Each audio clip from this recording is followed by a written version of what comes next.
U.S. law enforcement and intelligence officials are focusing on the possibility that at least one of the Malaysia Airlines pilot is responsible for the disappearance of flight MH370, after new information revealed that the plane performed tactical evasion maneuvers after it disappeared from radar. Two senior law enforcement officials told ABC News today. U.S. authorities believe only a person with extensive flight or engineering experience could have executed the maneuvers. They also are suspicious of what appear to be attempts to evade radar. After the plane's transponder, which reports the plane's location and altitude, was turned off at 1:20 a.m. last Saturday, the plane was picked up by military radar as it turned back towards Malaysia and passed above peninsular Malaysia before heading into the Strait of Malacca. The U.S. assessment squares with Malaysian Prime Minister Najib Razak's statement today that these movements are consistent with deliberate action by someone on the plane. After a week of scrutinizing passengers and the crew, one of the officials said that there was no indications anyone besides the pilot had the ability to perform the complicated maneuvers done by the plane. Furthermore, officials say that they have found no link between the passengers and the known terrorist groups, and that the plane could have been flown into a densely populated area if the incident was related to terrorism, but it wasn't.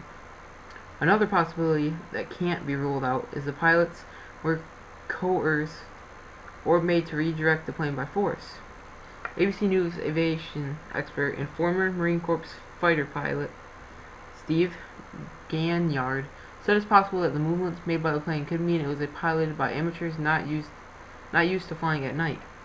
Ganyard said a person trying to fly a plane without lights or a horizon could make random turns that may appear to be evasive, but they were just accidental. A hijacker could tell the pilot, turn the transponder off, and hold a gun to his head, Ganyard said. They could advertently fly out to a sea hoping to see some to land to go towards.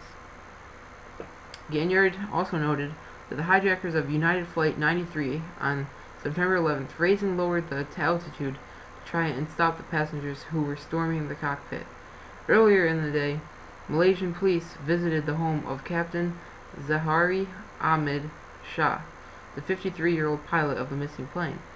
Shah is a married father of 3 grown children with more than 118,000 hours of experience in the air. He has been described as an affluent aviation buff with a home and gated community that police spent about 2 hours inside today. The first officer, Farig Abdul Hamid, 27, joined Malaysia Airlines in 2007 and has 2,000 hours of flying time. In recent days, the Malaysian government has been criticized for not sharing information earlier with international investigators. A senior Western law enforcement official told ABC News today that the Malaysian government repeatedly turned down assistance from Interpol to assist in its investigation. The offer has since been repeated several times and declined each time. It's the old pre-9/11 approach. Close hold information, don't share anything, the official said. A spokeswoman for Interpol declined comment.